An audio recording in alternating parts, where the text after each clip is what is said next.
তাদের মৃত্যু এবং অন্যান্য অপরাধগুলো বিবেচনায় নিয়ে তাদের সম্পত্তি বাজেয়াপ্ত, আসাদুজ্জামান কামালের মৃত্যুদণ্ড এবং আইজিপি মামুনের বিচার কার্যে সহযোগিতার জন্য তার সাজা কমিয়ে দেওয়া হয়েছে 5 বছর।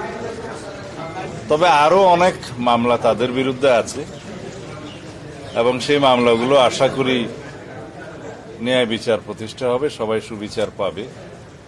আজকের এই আদালতের রায়ের মধ্য দিয়ে কয়েকটি জিনিস প্রমাণিত।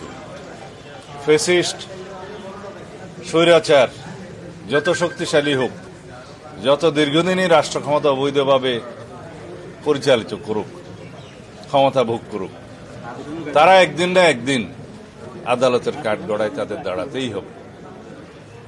বাংলাদেশে গুম, খুন, অপশাসন এবং বৈষম্যের যে রাষ্ট্র ব্যবস্থা কায়েম করেছিল শেখ হাসিনা, একদলীয় রাষ্ট্র ব্যবস্থা এবং একদলীয় সরকার ব্যবস্থা প্রতিষ্ঠার যে উদগ্র বাসনা চরিতার্থ করতে চেয়েছিল, তা সম্ভব হয় নাই।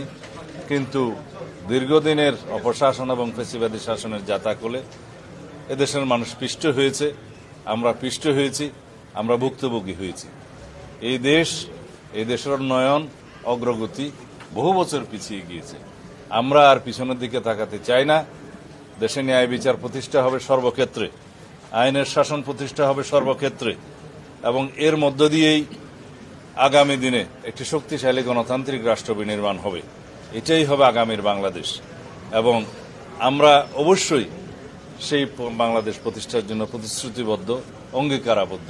আমরা সংস্কারের মধ্য দিয়ে যাব, বাংলাদেশে আইনের শাসন প্রতিষ্ঠা করব, রাষ্ট্রে একটা ভারসাম্যমূলক রাষ্ট্র ব্যবস্থা এবং সরকার ব্যবস্থা প্রতিষ্ঠা করব ইনশাআল্লাহ। এই দেশের প্রতিটি মানুষ ভবিষ্যতে যাতে ন্যায় বিচার পায় সেরকম রাষ্ট্র ব্যবস্থা প্রতিষ্ঠার জন্য আমরা অবশ্যই অবিরাম সংগ্রাম চালিয়ে যাব। আজকে সেটা একটা মাইল ফলক প্রতিষ্ঠা হলো। ধন্যবাদ। সাদুন ভাই, একটা প্রশ্ন ছিল, সেটা হচ্ছে